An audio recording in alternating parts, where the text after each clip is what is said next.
হুয়াল্লাযী বা'আসা feel উম্মিয়্যিনা রাসূলাম মিনহুম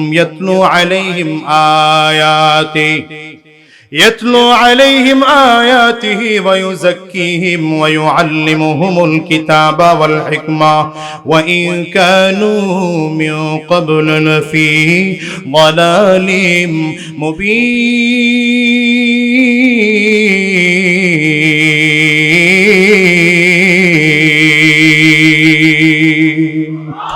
রব্বে করিম বারবার করে বলেন, দুনিয়ার মানুষেরা, আমি আমার নবীকে জাতির কাছে উম্মীদের মাঝে পাঠাইলাম।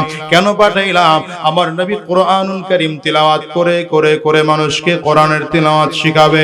এই নবী কোরআন তিলাওয়াতের মাধ্যমে আত্মা পরিশুদ্ধ তৈয়ার করবে। এমন আত্মা সাফ হয়ে গিয়েছে সাহাবায়ে কেরামদের আমার নবীর সোহবতে আয়েশা। যে সাহাবায়ে কেরামদের মা ছিলেন কাফিরা, যে সাহাবায়ে কেরামদের বাবা ছিলেন কাফির, যে সাহাবায়ে কেরামদের মা ছিলেন মুশরিকা, বাবা ছিলেন মুশরিক। আবু বকর সিদ্দিক রাদিয়াল্লাহু আনহু জন্মসূত্রে ছিলেন জাহান্নামী, ওমর ফারুক জন্মসূত্রে ছিলেন জাহান্নামী। এই দামি মানুষগুলো জাহান্নামের আসামিরা আমার নবীর হাতে হাত দিয়ে যখন কালিমা পড়ে মুসলমান হয়ে গেলেন। এমন দামি মানুষ আমার নবী রাহমাতুল লিল আলামিন নিজের জীবদ্দশায় জান্নাতের সার্টিফিকেট দিয়েছে, এবং সার্টিফিকেট দিয়েছেন। আমার নবী ডেকে বলেন, ইন্নী লা আরাফু রাজুলাম বিইসমিহি ওয়া বিইসমি আবিহি ওয়া উম্মিহি লা ইয়াতি বাবাম মিন আবওয়াবিল জান্নাহ ফায়ুকালু লাহু মারহাবান মারহাবা। নবী আমার ডেকে বলেন, সাহাবায়ে কেরামদেরকে, সাহাবীরা, আমি এমন একজন লোকের নাম জানি, তার বাবার নামটাও জানি, মায়ের নামটাও জানি। এই লোকটা যখন কিয়ামতের ময়দানে জান্নাতের গেট দিয়ে ঢুকতে থাকবে, জান্নাতি ফেরেশতারা দুই দিক দিয়ে কাতার করে দাঁড়িয়ে যাবে। আল্লাহর বান্দা জান্নাতের মধ্যে ঢুকতে থাকবে, ফেরেশতারা মারহাবা মারহাবা বলে নিমন্ত্রণ জানাবে।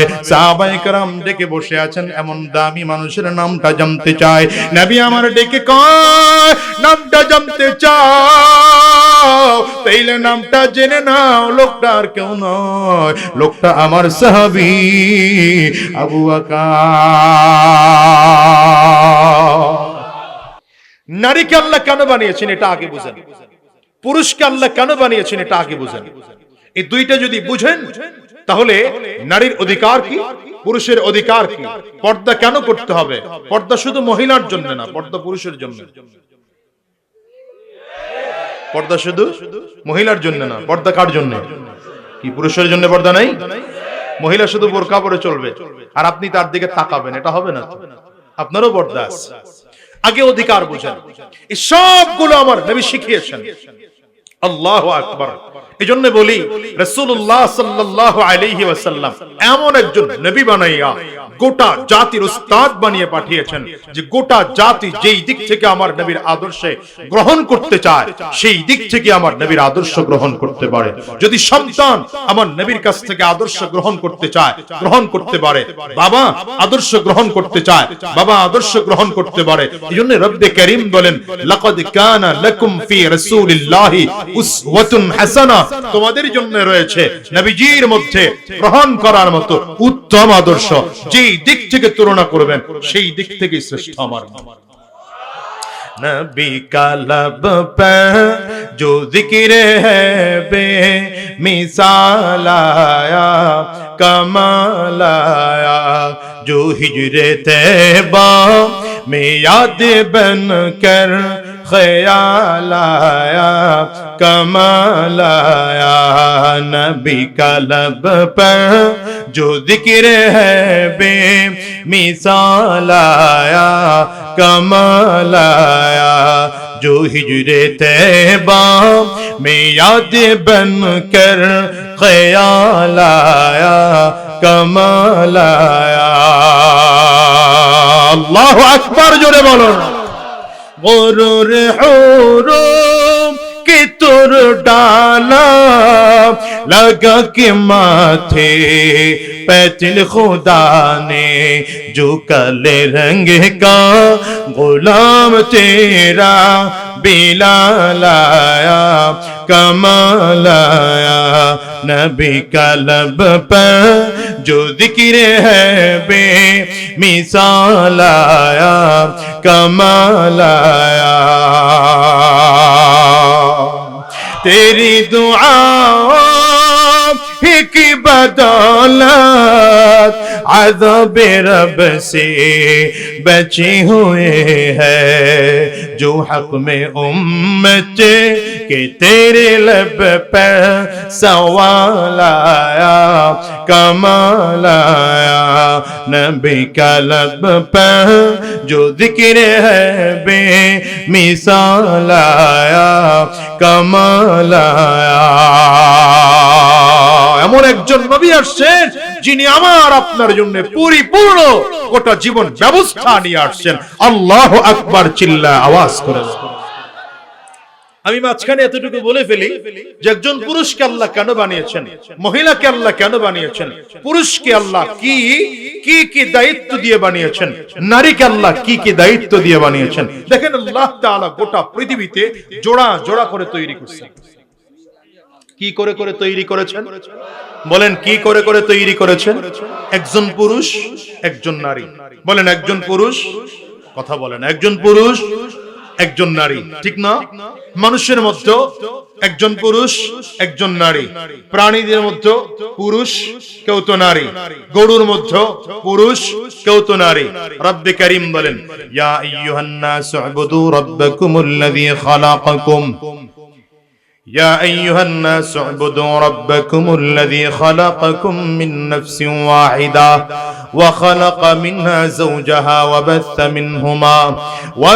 منهما رجالا كثيرا ونساء واتقوا الله الذي تساءلون به والأرحام إن الله كان عليكم رقيبا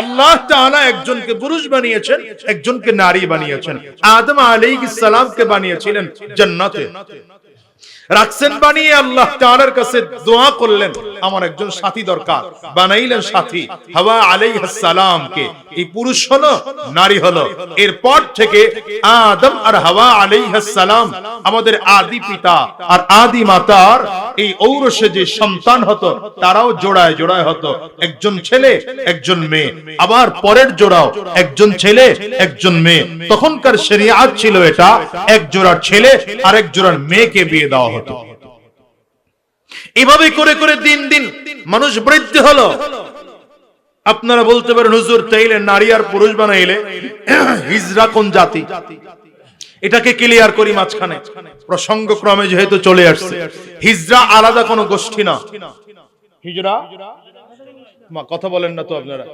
হিজরা আলাদা কোনো গোষ্ঠী না হিজরা আবার আপনার মতো মানুষ কথা কয় না তো হিজরা আমার আপনার মতো মানুষ তাদের ধর্ম তাদের ইসলাম তাদের পালন তাদের সামাজিকতা আমার আপনার মতো কি করে হিজরা কেন বলা হয় যে তারা 100% পুরুষ নির্ণয় করা যায় না 100% মহিলা এটাও নির্ণয় করা যায় না কিন্তু শরিয়াতের বিধান হলো কোন হিজরাদের শারীরিক আকৃতি যদি 50% 60% 65% 70% 80% বেশিরভাগ আকৃতি পুরুষের মতো হয় তাহলে সে পুরুষের মতোই ইসলাম পালন করবে পুরুষের মতোই ধর্ম পালন করবে পুরুষের মতোই সমাজে চলবে বিধান পুরুষের মতোই হবে নাম তো পুরুষ হবে আর যদি কোনো হিজরার শারীরিক আকৃতি বেশিরভাগ নারীর মতো হয় তাহলে সেই হিজরা নারীর মতো করে চলবে নারীর মতো ইসলাম মানবে নারীর মতো বিধান চলবে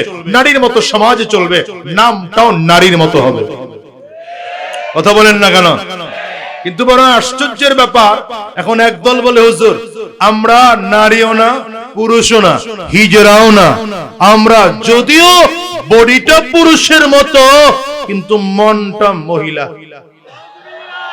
নাউজুবিল্লাহ কয় না কেডা কেডা খেয়াল করে বডিটা কিসের মতো আচ্ছা কথা কয় না তো ভয়ঙ্কর বিষয় কি জানেন এই জায়গাটায় ভয়ঙ্কর বিষয় হলো 18 বছর ছেলে হয়ে বড় হয়েছে, 20 বছর 25 বছর 30 বছর ছেলে হয়েই বড় হয়েছে। কথা কয় না?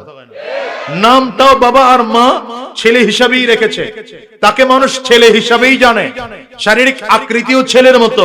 কিন্তু 18 বছর 20 বছর 25 বছর পরে তার মনে পড়ছে, হায় রে আমি তো ছেলে না, আমি তো মেয়ে, আমার মেয়ে মন ছেলে দেহে আটকা পড়ে গেছে। এই নাউজুবিল্লাহর পাওয়ার, নাউজুবিল্লাহর পাওয়ার তোমার সন্দেহ হয় এই জায়গায় আছে মনে হয় ট্রান্সজেন্ডার। ঠিক একই রকম মহিলাদের অবস্থা আমার দেশের, এদেশের কিছু মহিলাদেরও এমন অবস্থা যে 18-20 বছর মহিলা ছিল, নামটাও তোর মহিলা, তো 18-20 বছর 25-30 বছর পরে মনে পড়ছে না আমি তো মহিলা না, আমার মনটা তো পুরুষ। তার মানে পুরুষ মন মহিলা দেহে আটকা পড়েছে। আচ্ছা এই যে আস্তে নাউজুবিল্লাহ বললো চলবে, কিন্তু পরেরটা হিসাব করে, এইটা একটা রোগ। যদি কোনো পুরুষ এমন হয় যে তার মহিলা দেখলে কোনো ফিলিংস আসে না, এই কথা বলেন না কেন? একজন পুরুষ নারীর দিকে আকর্ষণ যাবেই, এটা পুরুষত্বের লক্ষণ। যদি আপনি মনে করেন কোন নারীর দিকে আপনার আকর্ষণ নাই, এতটুকু পর্যন্ত হইলে ঠিক ছিল। বলে কেন? এতটুকু হলে একটা রোগ, এটা ডাক্তারের চিকিৎসা দরকার, চিকিৎসা করলে এই রোগ মুক্তি হয়। কিন্তু গাধা বলে এটা আমার রোগ না, এটা আমার মনের সাইকোলজিক্যাল ব্যাপার। এখন কি করতে হবে? আমার মনটা যেহেতু মহিলা, পুরো বডিটা পুরুষ থাকলেও আমাকে মহিলা হয়েই চলতে হবে। তো কেমন করে মহিলা হবে? দাড়ি তো আর শেষ করা যায় না, ওই মাথার চুলগুলো তো আর লম্বা করা যায় না, কণ্ঠটাও তো মোটা থেকে চিকন বানানো যায় না। এখন নারীর মতো ঠোঁটে লিপস্টিক লাগায়া আর মেকআপ লাগায়া রাস্তায় ওই নারীদের মতো ভেংসি দিয়ে ঘুরে। কথা বলেন না কেন? কথা বলেন না কেন? আচ্ছা এই পর্যন্ত হইলেও না, এটারে জুতা ফিটা টিটা দিয়ে ঠিক করা যায়। কিন্তু আশ্চর্যের ব্যাপার হলো, বুঝেন না, ও মহিলা না পুরুষ, কিন্তু মহিলার ভাব রেখে চলে, তাহলে ওরে জুতা নি দুইটা দিয়ে পিটানি দিলে ঠিক হইতো না? কিন্তু এর পর্যন্ত শেষ না তো, এ আবার কি বলে, ডাক্তারের কাছে গিয়া আগেরটা কেইটা সিরা মহিলা হওয়া দরকার।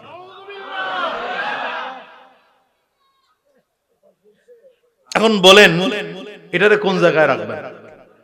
এর কোন পাপনা নিয়ে ভর্তি করাবেন বলেন তো?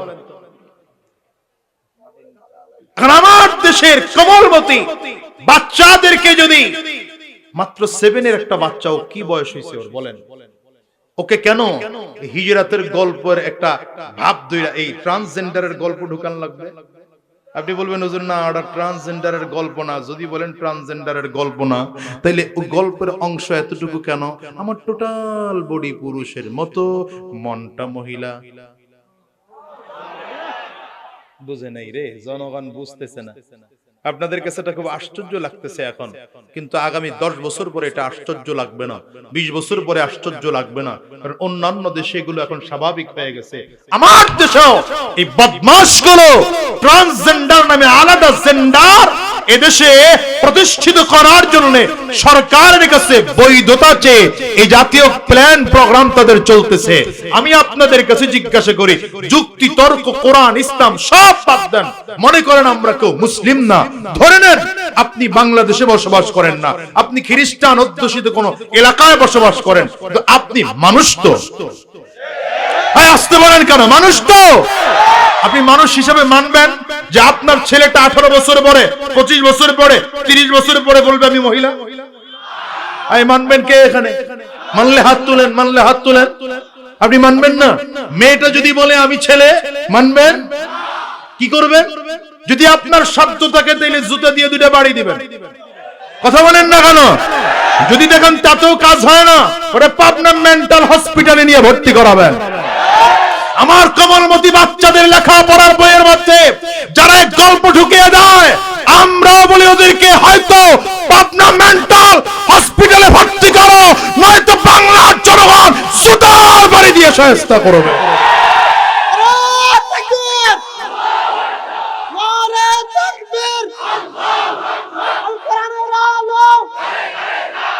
ভাইরা আমার, খুব লম্বা কথা অল্প সময় বলতে হচ্ছে, সময় আমার কাছেও খুব কম। আমি মনে করেছিলাম নামাজ মনে হয় 7:30 হবে, তাহলে আমার জন্য একটু টাইম বেশি পেতাম, কিন্তু নামাজ এসে দেখি 7:45, টাইম একটু পিছিয়ে গেছে। তো সে কারণে আমি লম্বা সময় দেওয়ার সুযোগ আমার হাতে নাই। মুসলমান, এখন আসেন, আল্লাহ পুরুষকে কেন তৈয়ার করেছেন, মহিলাকে কেন সৃষ্টি করেছেন, এই জায়গাটুকু বুঝলেই আপনাদের বোঝা ক্লিয়ার হবে নারীর অধিকার কি, পুরুষের অধিকার কি। শুনেন, একজন পুরুষকে আল্লাহ তাআলা 6টা অধিকার দিয়া, 6টা দায়িত্ব দিয়ে জমিনে পাঠিয়েছেন। কয়টা দায়িত্ব? আঙ্গুল উঁচা করে বলেন, মুখস্থ করেন। কয়টা দায়িত্ব? 6টা। বলেন কয়টা? একজন পুরুষের দায়িত্ব কয়টা? একজন পুরুষের অধীনস্থ যারা আছে, পুরুষের অধীনস্থ কারা, এ বিষয়ে লম্বা ব্যাখ্যা, সংক্ষেপে বুঝেন। আপনি আপনার অধীনস্থ, আপনার পরিবার আপনার অধীনস্থ। যদি আপনি এলাকার বড় হন, এলাকা আপনার অধীনস্থ। মহল্লার বড় হন, মহল্লা আপনার অধীনস্থ। গ্রামের বড় হন, গ্রাম আপনার অধীনস্থ। থানার বড় হন, থানা অধীনস্থ। বুঝেন? নবী বলেন, কুল্লুকুম রাইন ওয়া কুল্লুকুম মাসউলুন আন রাইয়াতিহি। প্রত্যেকে তোমরা দায়িত্বশীল, দায়িত্ব সম্পর্কে তোমরা জিজ্ঞাসিত হবে। এখন এই দায়িত্ব কি? 1 নম্বর দায়িত্ব হলো অধীনস্থ যারা আছে এদের খাবারের ব্যবস্থা করার দায়িত্ব একজন পুরুষের। খাবারের ব্যবস্থা করার দায়িত্ব কার? বলেন, জোরে বলেন। 1 নম্বর দায়িত্ব খাবারের ব্যবস্থা। 2 নম্বর দায়িত্ব বস্ত্র পোশাকের ব্যবস্থা করার দায়িত্ব পুরুষের। 3 নম্বর বাসস্থান ব্যবস্থা করার দায়িত্ব পুরুষের। 4 নম্বর শিক্ষার ব্যবস্থা করার দায়িত্ব একজন পুরুষের। 5 নম্বর কি বলে 5 নম্বর চিকিৎসা দেওয়ার দায়িত্ব একজন পুরুষের। 6 নম্বর নিরাপত্তা দেওয়ার দায়িত্ব একজন পুরুষের। অধীনস্থদেরকে 6টা বিষয়ে নিশ্চয়তা প্রদান করা, গুরুত্ব দেওয়ার দায়িত্ব কার? 1 নম্বর কি বললাম? অন্ন, খাবার, বুঝে না? 2 নম্বর বস্ত্র, 3 নম্বর বাসস্থান, 4 নম্বর শিক্ষা, 5 নম্বর চিকিৎসা, 6 নিরাপত্তা। এই 6টা দেওয়ার দায়িত্ব কার? মহিলার দায়িত্ব কয়টা? একজন মহিলাকে আল্লাহ তাআলা 5টা দায়িত্ব দিয়ে জমিনে পাঠাইছেন। কয়টা? এই লিখে নেন, যদি কারো মুখস্থ না থাকে লিখে নেন। পর্দার আড়ালের মা বোনদেরকে বলি, আপনারাও এটা গুরুত্ব সহকারে শুনেন। একজন মহিলার 5 দায়িত্ব। 1 নম্বর দায়িত্ব হলো তাকে আল্লাহ তাআলা সিজনাল একটা অসুস্থতা দিয়েছে। ইশারায় বুঝেন, সব বয়সী মানুষ আছে, সব ক্লিয়ার করে বলা যায় না। অসুস্থতা দিয়েছেন সিজনাল, এটা 1 নম্বর মহিলার দায়িত্ব। 2 নম্বর দায়িত্ব সন্তান গর্ভে ধারণ করা। 3 নম্বর দায়িত্ব সন্তান জন্ম দেওয়া। 4 নম্বর দায়িত্ব সন্তান লালন পালন করা। 5 নম্বর দায়িত্ব স্বামী এবং নিজ সংসার দেখাশোনা করা। বুঝেন নাই? কয়টা? 1 নম্বর গেছে, দেখছেন সব ভুলে গেছে, মাটির নিচে যায় আওয়াজ না। 1 নম্বর সিজনাল অসুস্থতা। 2 নম্বর সন্তান গর্ভে নেওয়া। 3 নম্বর সন্তান জন্ম দেওয়া। 4 নম্বর সন্তান লালন পালন করা। 5 নম্বর স্বামী এবং নিজ সংসার দেখাশোনা করা। এখন আপনাদেরকে আমি ছোট্ট করে বলি, এই যে মহিলার 5টা দায়িত্ব, এই 5টা দায়িত্ব আদায় করতে গেলে জান লাগে, মাল খরচ হয় না। সম্পদ খরচ হয়? কথা কয় না। সম্পদ খরচ হয়। সে মহিলা কি বলে গর্ভিত, মহিলা কি বলে গর্ভবতী, তো এর জন্য খরচ কার? ডাক্তারের চেকআপ লাগবে, খরচ কার? ডেলিভারির সময় খরচ আছে, খরচ কার? স্বামীর। মহিলার কোন খরচ আছে? মহিলার এই 5টা দায়িত্ব পালন করতে গিয়া তার পুঁজি হলো একটা, শুধু জান। কিন্তু পুরুষের যে 6টা দায়িত্ব, অন্ন, বস্ত্র, চিকিৎসা, বাসস্থান, শিক্ষা, কি বলে নিরাপত্তা, এই 6টা দায়িত্ব পালন করতে গেলে জানও লাগে, মালও লাগে। জানও লাগে। এখন আপনি আপনার স্ত্রীর খাবার দেওয়া দরকার, হাত ধরে বলবেন তোমারে আমি জীবনের চেয়ে বেশি ভালোবাসি, পেট ভরবে? তাহলে কি করতে হবে? আগে বলবে চাউল লয়ে আয় বেটা, ভালোবাসার কথা পরে বলিস। কথা বলে না? পুরুষেরই 6টা দায়িত্ব পালন করতে গেলে পুঁজি লাগে কয়টা? জান লাগে, মাল লাগে। কথা বলে না? কয়টা লাগে? জান লাগে, মাল লাগে। আর মহিলার 5টা দায়িত্ব পালন করতে গেলে শুধু জান লাগে, মাল লাগে না। এখন ইসলাম এজন্য বলে, আল্লাহর কোরআন এজন্য বলে, বাবার সম্পত্তি একজন ছেলে যা পাবে মহিলা তার অর্ধেক পাবে। ওই যে পুঁজি ডবল, বাবার সম্পত্তিও পাবে ডবল। মহিলার পুঁজিও কম, সম্পত্তিও পাবে কম। এখন বলেন মহিলাদের কি ইসলাম ঠকিয়েছে? বলে না, মহিলাদের কি ইসলাম ঠকিয়েছে? কেন?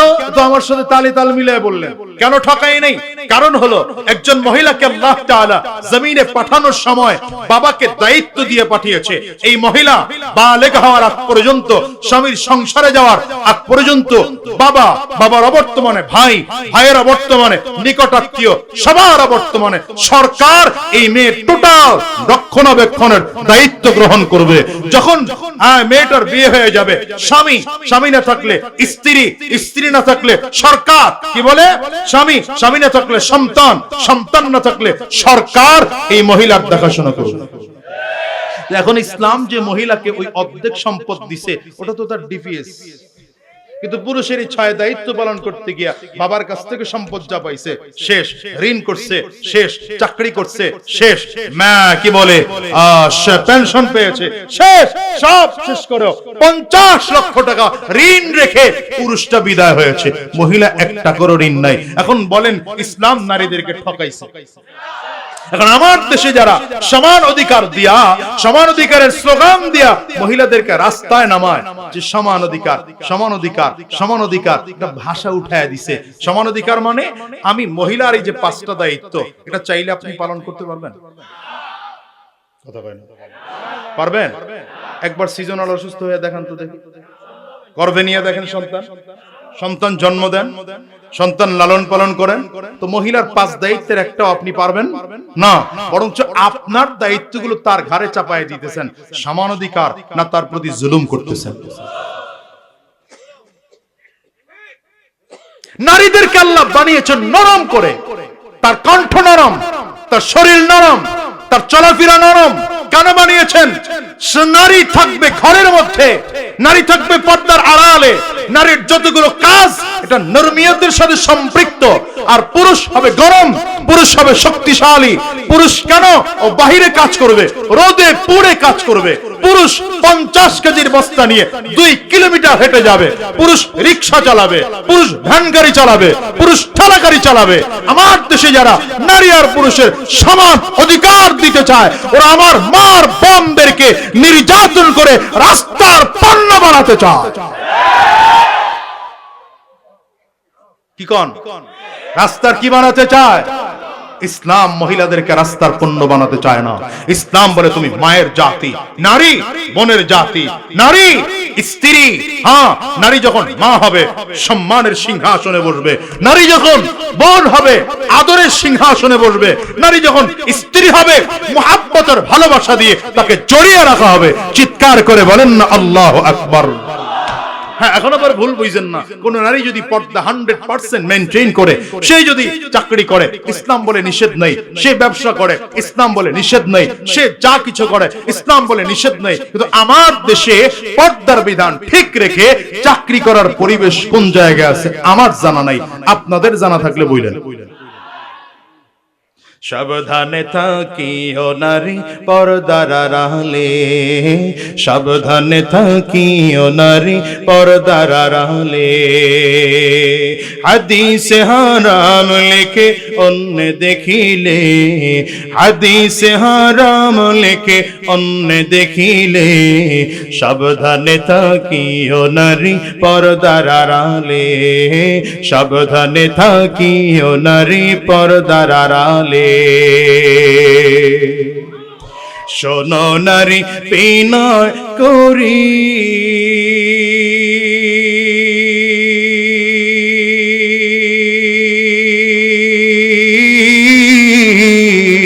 যাইও না পর্দা ছাড়ি। শোনো মাগো বিনয় করি,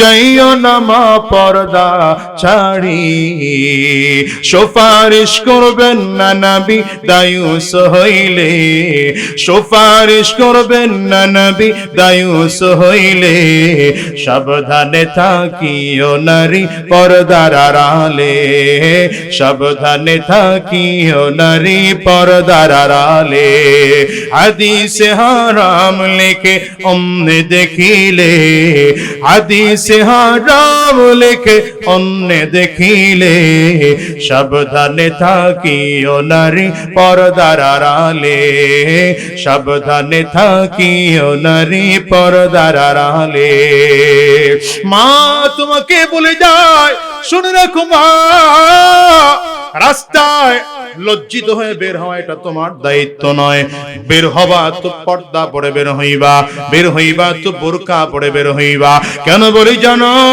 নবীজির কন্যা ফাতেমাতুজ জাহরা রাদিয়াল্লাহু আনহা যার উপাধি হলো সাইয়্যিদাতু নিসাই আহলিল জান্নাহ যিনি জান্নাতের সকল মহিলাদের সরদারনি হবেন এই ফাতেমা রাদিয়াল্লাহু আনহা ইন্তেকালের আগ মুহূর্তে স্বামীর দিকে তাকায় বলে স্বামী আমার কাছে মনে হয় আজকে রাত বুঝি আমার কাটাইতে পারবো না আজকে রাতেই বুঝি জমিন থেকে বিদায় হয়ে যাব আমি তোমার কাছে আবদার হলো আজকে রাতেই যদি মারা যায় বেশি লোকজনদেরকে খবর দিয়া জানাজা আমারে পড়াইবা না অল্প কিছু মানুষ লইয়া আমারে জানাজা পড়াইবা আমার লাশের উপর দিয়া হালকা উপর একটা কাপড় দিয়ে দিবা কেন স্বামী আমার কারণ হলো মদিনায় আমি যতদিন বসবাস করেছি বড় হওয়ার পরে আমার শরীরটা কতটুকু লম্বা কোনোদিন মদিনার মানুষ দেখতে পাই নাই আমি কতটুকু মোটা মদিনার কোন মানুষ কোনোদিন দেখতে পাই নাই আমি কতটুকু সুন্দর মদিনার কোন মানুষ কোনোদিন দেখতে পায় না আমার কণ্ঠ কেমন মদিনার কোন মানুষ কোনোদিন দেখতে পায় নাই রে মুসলমান ভালো করে শোনো আপনারা যে মদিনায় গিয়েছেন নবীজির রওজা এখন যেখানে এটা আমার নবীজির ঘর ছিল আর নবীজির কন্যা ফাতেমাতুজ জাহরা রাদিয়াল্লাহু আনহার বাড়ি একটু দূরে ছিল সর্বোচ্চ 1 থেকে 1.5 মিনিট হাঁটলে ওখান থেকে চলে আসা যায় কিন্তু বর্ণনায় পাওয়া যায় কোনোদিন নিজের ঘর থেকে আমার নবীর ঘরে দিনের বেলায় হযরত ফাতেমা আসতেন না যখনই আসতেন রাতের বেলায় আসতেন আবার রাতের বেলায় নিজের বাড়িতে চলে যেতেন রাতের বেলা যদি নিজের বাড়িতে চলে যেতে না পারতেন তাইলে আমার নবীর ঘরেই থেকে যেতেন ও দুনিয়ার যুবক আমার যুবতী বোনেরা ভালো করে শুনে নাও পর্দা তোমার ইজ্জত নষ্ট করে না বোরকা তোমার ইজ্জত নষ্ট করে না বরঞ্চ পর্দার কারণে মহিলাদের ইজ্জত বাড়িয়ে দেন কে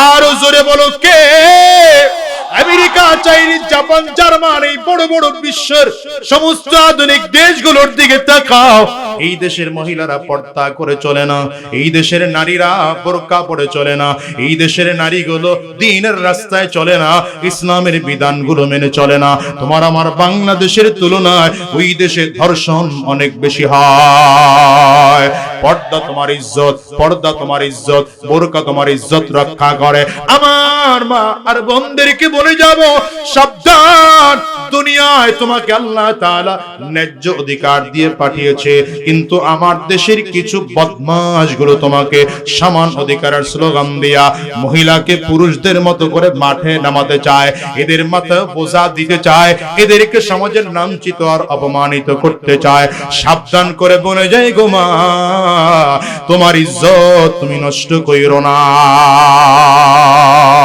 ঠিক আছে তো ইনশাআল্লাহ আজকের এই ময়দানটার মধ্যে যারা এসে হাজির আপনার মেয়েকে আজকে বাসায় গিয়ে বলে দেবেন বোরকা ছাড়া চলা যাবে না শালীন পোশাক ছাড়া চলা যাবে না স্ত্রীকেও একই কথা বলে দিবেন বোনটাকেও একই কথা বলে দিবেন মাকেও একই কথা বলে দিবেন কারা কারা দাওয়াতটুকু দিতে পারবেন হাত তুলেন মাশাআল্লাহ ওয়াদা করলেন তো বাসায় গিয়ে দাওয়াতটা দিবেন তো ইনশাআল্লাহ আলে বলার দায়িত্ব আপনার যদি বলতে পারেন না মানলে অসুবিধা নেই কথা কয় না এখন আবার বলতে গিয়ে ভয় পায় না কারণ বউয়ের পর্দার কথা বলবেন আপনি তো শ্বশুর বাড়ি থেকে যৌতুক এনে রাখছেন বউয়ের উপরে তো কথাই চলে না কি কথা বললেন না ওইরকম হইলে আবার ভেজাল আছে হ্যাঁ আমার নবীজি যেদিকে শুরু করছিলাম আমার নবী গোটা জাতির জন্য উস্তাদ নবী গোটা জাতির জন্য উস্তাদ।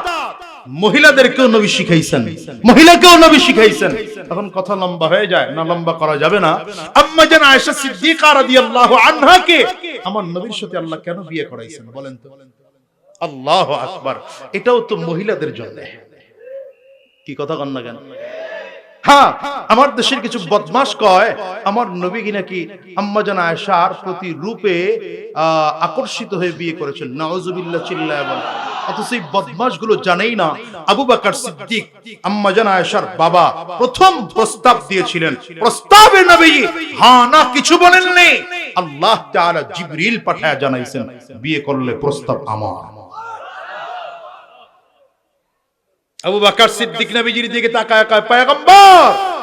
নবী মসজিদে নববীতে বসে বয়ান করতেছেন, হুব্বিবা ইলাইয়া মিন দুনিয়াকুম সালাস। দুনিয়ার মধ্য থেকে আমার কাছে তিনটা জিনিস প্রিয়। এর মধ্যে এক নম্বর আত্তিব, সুগন্ধি আমি নবীর কাছে প্রিয়। দ্বিতীয় নম্বর ওয়ান নিসা, মহিলা জাতি আমার কাছে প্রিয়। মহিলা জাতি মানে মায়ের জাতি আমার কাছে প্রিয়, নারীর জাতি আমার কাছে প্রিয়, কন্যা আমার কাছে প্রিয়, হালাল স্ত্রী আমার কাছে প্রিয়। নবী আমার বলেন তিন নম্বর জাইলাত কুররাতু আইনি ফিস সালাহ, নামাজের মধ্যে আমি আমার চোখের শীতলতা খুঁজে পাই। হযরত আবু বকর সিদ্দিক লাফ দিয়ে দাঁড়াইছেন, হুজুর আমার কাছেও তো তিনটা জিনিস প্রিয়।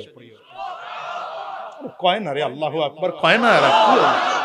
আমার কাছে তিনটা জিনিস প্রিয় হুজুর। এক নম্বর প্রিয় নজরু ইলা ওয়াজহি রাসূলিল্লাহ। সুবহানাল্লাহ, সুবহানাল্লাহ। আরে কি মজা, আল্লাহু আকবার। সাহাবায়ে কেরামদের মজা কি, নবীর চেহারার দিকে তাকায় থাকায়, এটা বলে সবচেয়ে প্রিয়। আর আপনাদের প্রিয় কি? হুজুর করে জঙ্গি খাওয়া, হুজুর করে রাজাকার খাওয়া, হুজুর দেখলে গার ফিরে যাওয়া, হুজুর সালাম দিলে মেজাজ গরম করা, হুজুরের রাজনীতি করলে রাস্তায় বলা হুজুরের।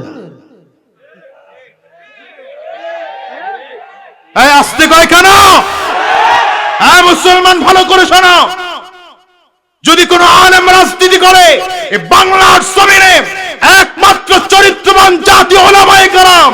রাজনীতি করার অধিকার উলামায়ে কেরামদেরই আছে, চোর আর বাটপাড়ার বদমাশের নয়। হাত উঁচা করে বলো, হাত উঁচা করে বলো, ঠিক কিনা? হ্যাঁ মুসলমান। আবু বকর সিদ্দিক রাদিয়াল্লাহু আনহু কয়, হুজুর এক নম্বর প্রিয় নজরু ইলা ওয়াজহি রাসূলিল্লাহ। ও পয়গম্বর, আপনার সুন্দর চেহারার দিকে তাকিয়ে থাকা আমি আবু বকরের কাছে সবচেয়ে প্রিয়। আপনার সুন্দর চেহারার দিকে তাকিয়ে থাকা আমার কাছে প্রিয়। আবু বকর ডেকে বলেন, পয়গম্বর আমার কাছে দ্বিতীয় নম্বর প্রিয় ইনফাকু মালি আলা রাসূলিল্লাহ। আমার যত সম্পদ আছে আমার নবীর জন্য খরচ করা আমার কাছে বড় প্রিয়। ও দুনিয়ার যুবক, আবু বকর সিদ্দিক রাদিয়াল্লাহু আনহু বলেন, পয়গম্বর তিন নম্বর আমার প্রিয় হলো আমার একটা বাচ্চা মেয়ে আছে, নাম তার আয়েশা, মাত্র 6 বছর বয়স। আমার বারবার করে মনটা চায় আমার আয়েশাকে আপনার কাছে বিয়ে দেব। নবী আমার হ্যাঁ বলেন না, না বলেন না, কি বলবেন আমার নবী? হ্যাঁ বললেও সমস্যা, না বললেও সমস্যা। রাসূল আরবি সাল্লাল্লাহু আলাইহি ওয়াসাল্লাম চুপচাপ করে বসা আছেন। হঠাৎ করে তাকায় দেখেন জিবরিল আমিন আমার নবীর কাছে এসে হাজির। রেশমি রুমাল একটা আমার নবীর হাতে দিয়ে ডাক দেয়, পয়গম্বর এই রেশমি রুমালটার মধ্যে নাকি একটা মেয়ের ছবি আছে। আমার আল্লাহ তাআলা বলেছেন যদি পছন্দ হয় বিয়ের প্রস্তাব আমার আল্লাহ নিজে দিয়ে পাঠিয়েছে। নবী আমার রেশমি রুমালটা খুলে ডাক দেয়, আবু বকর তাকে দেখো, ছবিটা কার? আবু বকর সিদ্দিক রাদিয়াল্লাহু আনহু বললেন, পয়গম্বর আল্লাহর কসম এই ছবিটাই তো আমার মেয়ের ছবি। নবী আমার ডেকে বললেন, আবু বকর এইবার তোমার মেয়েটা ছোট না বড়, ভালো না মন্দ, সুন্দর না অসুন্দর দেখার কোনো প্রয়োজন নাই, যেহেতু আল্লাহ তাআলা বলেছেন আমি নবী বিয়ে করার জন্য তৈয়ার। প্রশ্ন হলো আমার আল্লাহ তাআলা আমার নবীর সাথে কেন আম্মা জানকে বিয়ে করাইলেন? আম্মা জানের যদিও বয়স কম ছিল, কিন্তু আম্মা জান অত্যন্ত জাহিনা একজন মহিলা ছিলেন। আম্মা জান অত্যন্ত ব্রেইনি একজন মহিলা ছিলেন। আমার আল্লাহ তাআলা দেখলেন মদিনার এমন কিছু মহিলা আছে যেই মহিলাদের ব্যক্তিগত কিছু প্রশ্ন আছে, যেই প্রশ্ন আমার নবীর কাছে ডাইরেক্ট কিছু করা সম্ভব না। যদি আমার নবীর সাথে বিছানার সাথে একজন মহিলা এমন ব্রেইনি একজন মহিলা হয়ে যায়, তাহলে কিয়ামত পর্যন্ত লক্ষ লক্ষ মহিলা এই মহিলার কাছ থেকে হাজারো কোটি প্রশ্নের জবাব নিতে পারবে। এই জন্যই তো খুঁজে দেখো পুরুষদের মধ্যে এক একজন এক এক বিষয় অভিজ্ঞ, মহিলাদের মধ্যে আম্মা জান আয়েশা সব বিষয়ে একা অভিজ্ঞ। জোরে কন্যা, জোরে কন্যা। পুরুষদের মধ্যে যদি বলেন সবচেয়ে বড় মুহাদ্দিসকে, নাম আসবে আবু হুরায়রা রাদিয়াল্লাহু আনহু। যদি প্রশ্ন করি মহিলাদের মধ্যে সবচেয়ে বড় মুহাদ্দিসাকে, নাম বলবেন কাট্টা আম্মা জান আয়েশা সিদ্দিকা রাদিয়াল্লাহু আনহা।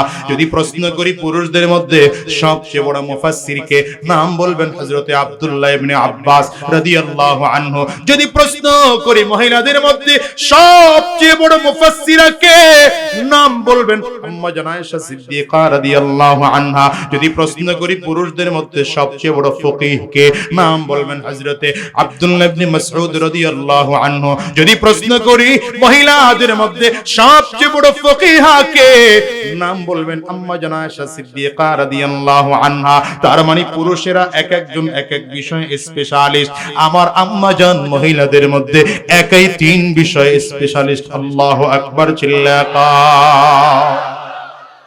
ইসলাম নারীদেরকে ঠকাইছে, আস্তে কয় কারা কারা? ইসলাম নারীদেরকে ঠকিয়েছে না ইজ্জত বাড়িয়েছে? এখন আপনি সমান অধিকার দিতে চান, কেমনে সমান অধিকার দিবেন? সব জায়গায় সমান অধিকার দেওয়া সম্ভব নাকি? আপনার মধ্যে আমার মধ্যে সমান অধিকার আছে?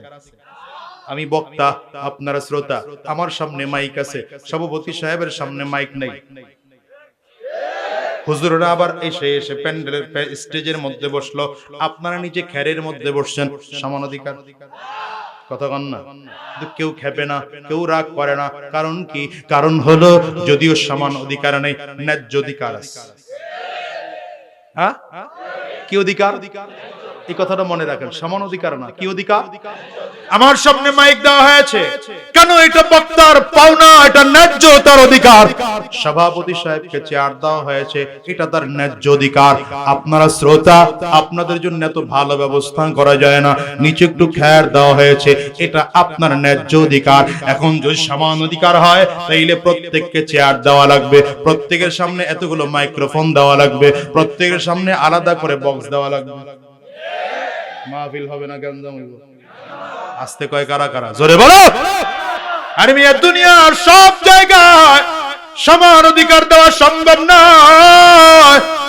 নারী আর পুরুষের মধ্যে তেমন করে সমান অধিকার কোনোদিন দেওয়া সম্ভব নয়, তবে ন্যায্য অধিকার প্রতিষ্ঠা করা সম্ভব।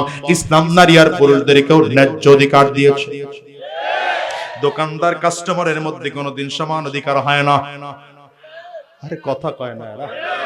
দোকানদার কাস্টমারের মধ্যে সমান অধিকার হয় নাকি?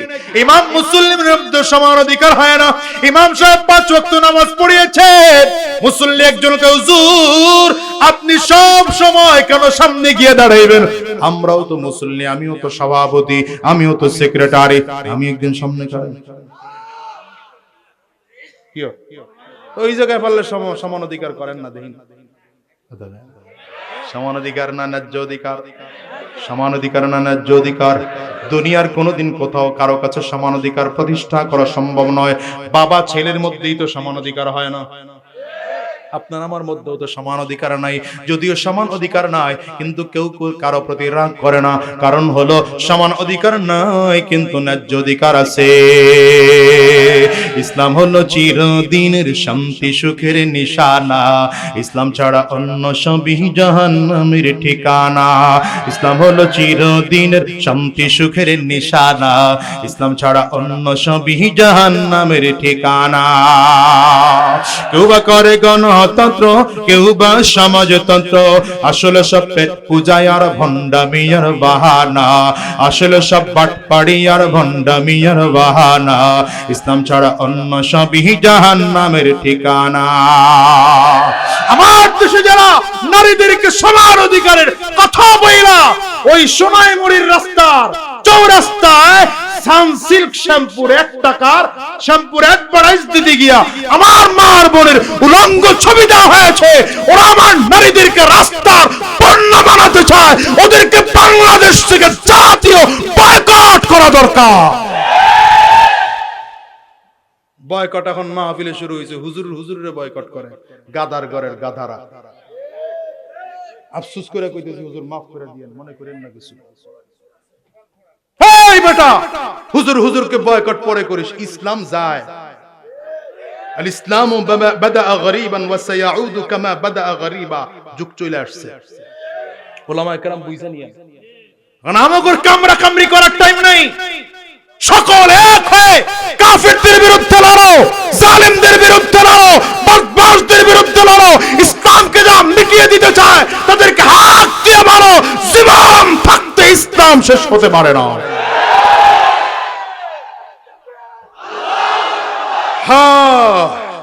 হুয়াল্লাযী বা'আসা ফিল উম্মিয়িনা রাসূলা هو الذي بعث في الأميين رسولا منهم يتلو عليهم آياته ويزكيهم ويعلمهم الكتاب والحكمة وإن كانوا من قبل لفي ضلال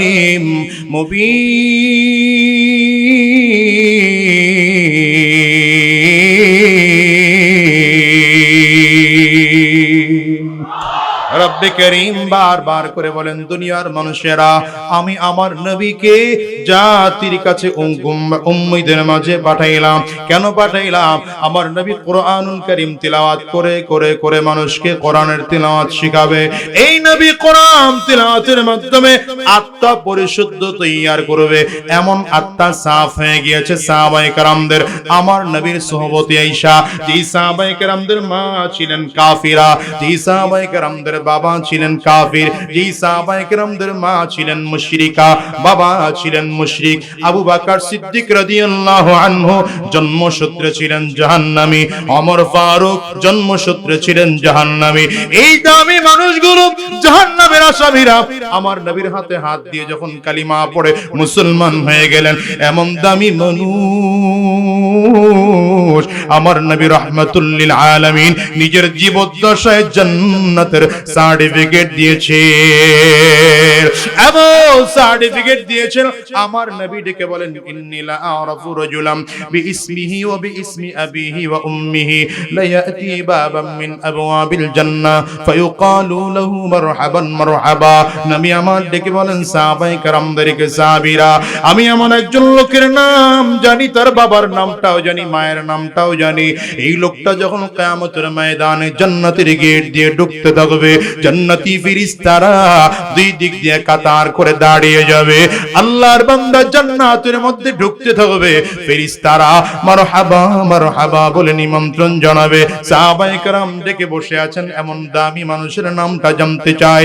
নবী আমার ডেকে কয়, নামটা জানতে চাও? তাইলে নামটা জেনে নাও। লোকটা আর কেউ নয়, লোকটা আমার সাহাবী আবু বকর। ফজরের নামাজের পরে একদিন রাসূল আরবী সাহাবায়ে কেরামদেরকে ডেকে বলেন, সাহাবীরা, ইন্নী রাআইতু কসরান ফি নাওমি। এ সাহাবীরা, আজকের রাত্রিবেলা আমি স্বপ্নের মধ্যে একটা দামি বিল্ডিং দেখলাম। অন্য বর্ণনার মধ্যে এসেছে দামি বিল্ডিংটা, আমার নবী বলেন, একটা ওয়াল হলো জান্নাতি লাল রঙের স্বর্ণের, আরেকটা ওয়াল হলো জবরদস্ত পাথরের, আরেকটা ওয়াল হলো ইয়াকুত পাথরের, আরেকটা ওয়াল তৈরি করা হয়েছে মণি মুক্তা দিয়া।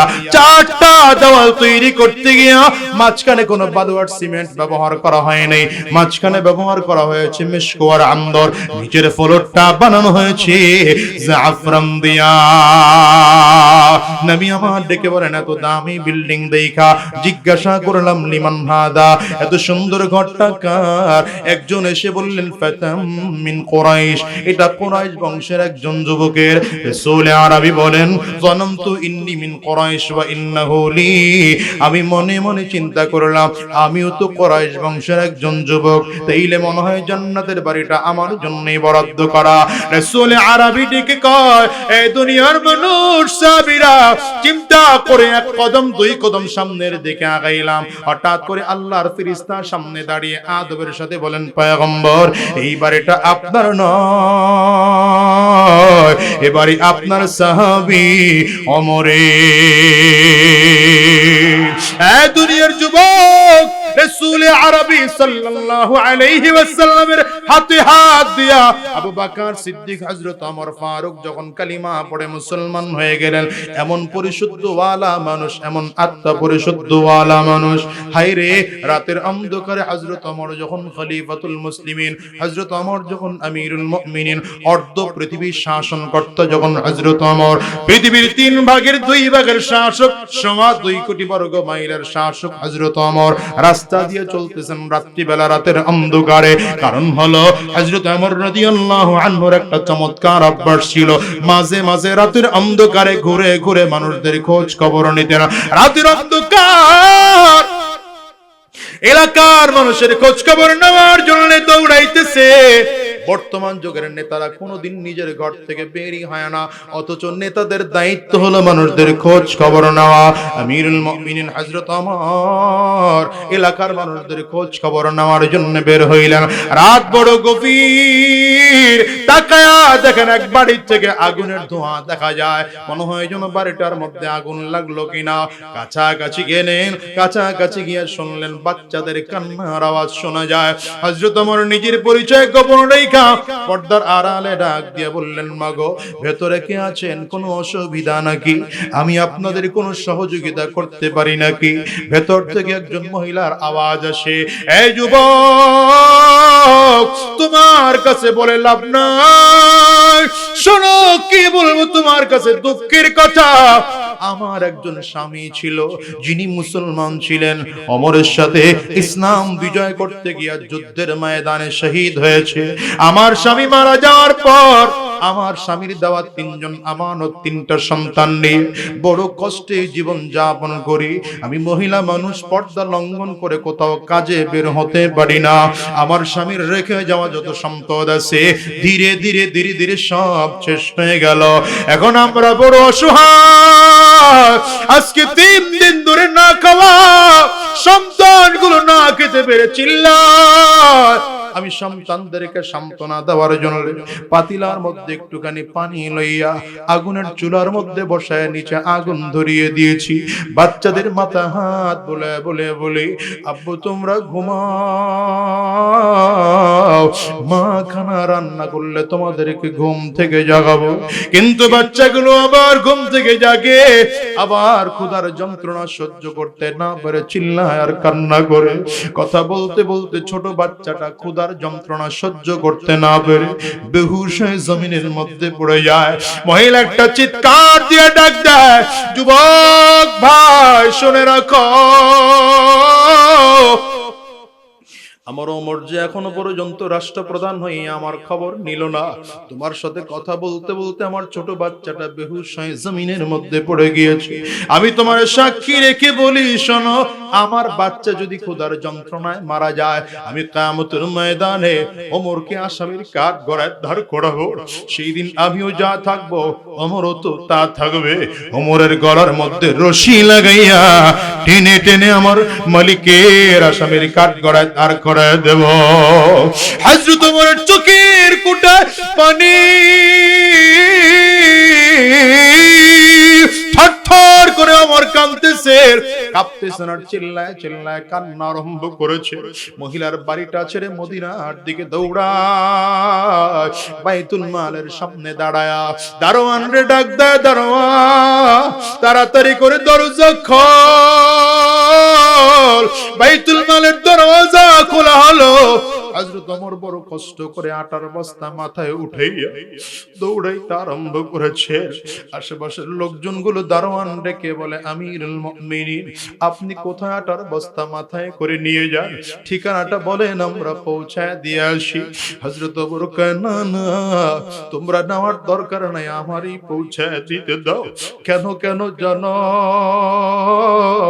কিয়ামতের ময়দানে যদি আমি ওমরের মাথায়, আমি ওমরের গলায় রশি লেগে যায়, সেই দিন কাউরে খুঁজে পাওয়া যাবে না। সুতরাং আমার বস্তা, আমার আটা, আমার বস্তা আমার মাথায় নিতে দাও। দৌড়াইতেছেন হযরত ওমর। খাদিম আসলাম রে বললেন, আসলাম রে, তাড়াতাড়ি কর, একটু ভুনা গোশত পিয়ানার মধ্যে নিয়ে আমার পেছনে পেছনে আয়। হযরত ওমর দৌড়ায় মহিলার বাড়িতে, আটার বস্তা রেখে খাদিম আসলামকে বললেন, তাড়াতাড়ি কর, আটার খামিরা কইরা রুটি বানাইতে আরম্ভ কর। হযরত ওমর গিয়ে লাকড়িগুলো একত্রিত করে আগুন ধরাইতে শুরু করেছে। আগুন জ্বালাইতে পারে না, বারবার আগুন ধরায়, আগুন নিভে যায়। চুলার দিকে মুখ দিয়া দিয়া হযরত ওমর ফু দেয়, আস্তে আস্তে করে ফু দেয়। আর তাকায় তাকায় দেখে চোখ দিয়ে পানিগুলো ঘুরতেছে, গালটা লাল হয়ে গেছে। আগুনের তাপে আর ধোঁয়ার কারণে সহ্য করতে পারেন না হযরত ওমর। আরে চোখ দিয়ে টপ টপ করে পানিগুলো পড়ে। খাদেম আসলাম গিয়ে হাতটা খপ করে থাবা দিয়ে ধরছে। আমিরুল মুমিনিন,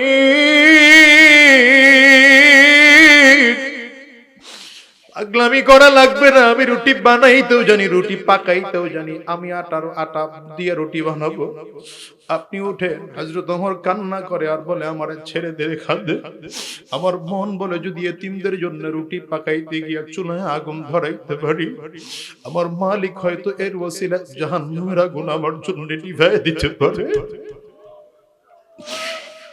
তোমার নিজের হাতে রুটি বানা আটা দিয়া গোশত মাখা মাখা বাচ্চাদেরকে নিজের হাতে খাওয়ায়। পর্দার আড়ালে মহিলারেও দিয়া বলে, মা তুমিও খাও, তুমিও খাও। আটা শেষ হওয়ার আগে আগে আমি আবার এসে তোমাদের বাড়িতে আটা পৌঁছায় দেব। এদিকে হযরত ওমর দৌড়ায় মদিনায় মসজিদে নববীর দিকে দৌড়ায়। ফজরের সময় কাছাকাছি হয়ে যায়, ফজরের নামাজে ইমামতি করা লাগবে। ফজরের নামাজের ইমাম হয়ে ওমর দাঁড়িয়েছেন। নামাজ শেষ করে সাহাবায়ে কেরামদের দিকে ফিরে তাকিয়ে বললেন, সাহাবীরা কোথাও যাইবা না, আজকে ওমরের আদালতে একজন আসামির বিচার হবে। দুইজন সাহাবীকে পাঠাইলেন, যাও অমুক এলাকায় একজন মহিলা আছে, তার ঘরে 3টা বাচ্চা আছে, 3 বাচ্চা সহ মহিলাকে নিয়ে আসবা, যদি আসতে না চায় জোর করে নিয়ে আসবা। সাহাবায়ে কেরাম আগ্রহ নিয়ে বসে আছেন। মনে হয় ওমর তো রাত্রি বেলায় বিভিন্ন জায়গায় জায়গায় একা একা ঘুরে, মনে হয় ওমর কোন আসামির সন্ধান পেয়েছে, ওমর বুঝি আজকে সেই আসামির বিচার করবে। মহিলাকে যখন সাহাবায়ে কেরাম নিয়ে আসতেছে, এক কদম সামনে দেয়, আবার দাঁড়ায় থাকে, আবার সামনে বাড়ায়, আবার দাঁড়ায় থাকে।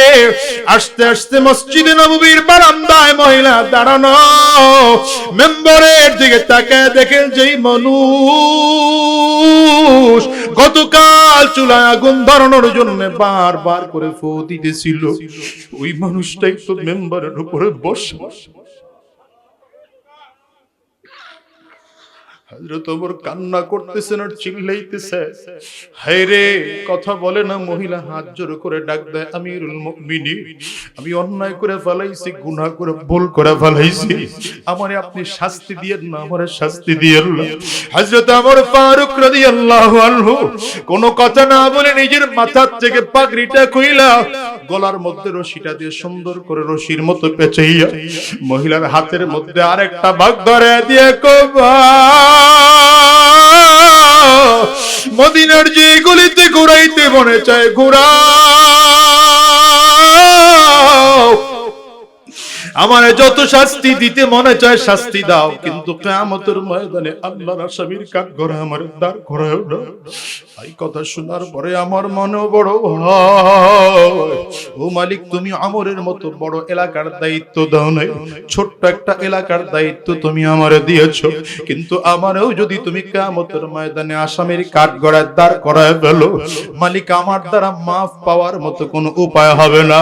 এই জন্য অনুরোধ করে যাই রে যুবক, রাসূল আরবি সাল্লাল্লাহু আলাইহি ওয়াসাল্লাম এমন একটা ইসলাম সমাজে উপহার দিয়ে গিয়েছেন, এমন এক সমাজে উপহার দিয়ে গিয়েছেন, এমন কিছু সোনার মানুষ সমাজে উপহার দিয়েছেন। আজকেও যদি তুমি আর আমি আমার নবীর আদর্শ অনুযায়ী নিজের জীবনটাকে সাজাইতে পারি, আল্লাহর কসম একবার, আল্লাহর কসম দুইবার, আল্লাহর কসম দুইবার, এই বাংলাদেশটাও সোনার দেশ হয়ে যাবে, ঠিক কিনা? এই জন্য আজকের এই মাহফিলের ময়দান থেকে ওয়াদা করে যাও, আমার উস্তাদ তুল্লু মুরব্বি আল্লামা ইয়াহইয়া মাহমুদ দামাত বারাকাতুম আপনাদের মাঝে চলে আসতেন। হযরতের আখিরি মোনাজাতে ওয়াদা করি বিদায় হইবা, যতদিন এই জমিনের মধ্যে থাকবো আর হারাম রাস্তায় চলবো না, শয়তানি রাস্তায় চলবো না, জিনার রাস্তায় কদম বাড়াবো না, খারাপ কাজ আর করবো না, আর হারাম রাস্তায় চলবো না, সুদের ব্যবসা করবো না, ঘুষের ব্যবসা করবো না। কারা কারা তৈয়ার আছো? দুইটা হাত উঁচা করে আমার আল্লাহরে দেখাও, আওয়াজ দিয়া চিল্লায় ডাক দাও আল্লাহ, জোরে চিৎকার করে ডাকো আল্লাহ, আরো জোরে জবান খুলে ডাকো আল্লাহ। মেহেরবানি করে আল্লাহ আমাদের জিন্দেগির গুনাহগুলো মাফ করে দাও, তোমার গোলাম হিসাবে কবুল করে নাও। চিৎকার করে বলো আমিন, আওয়াজ দেয়া চিল্লায় বলো আল্লাহুম্মা আমিন।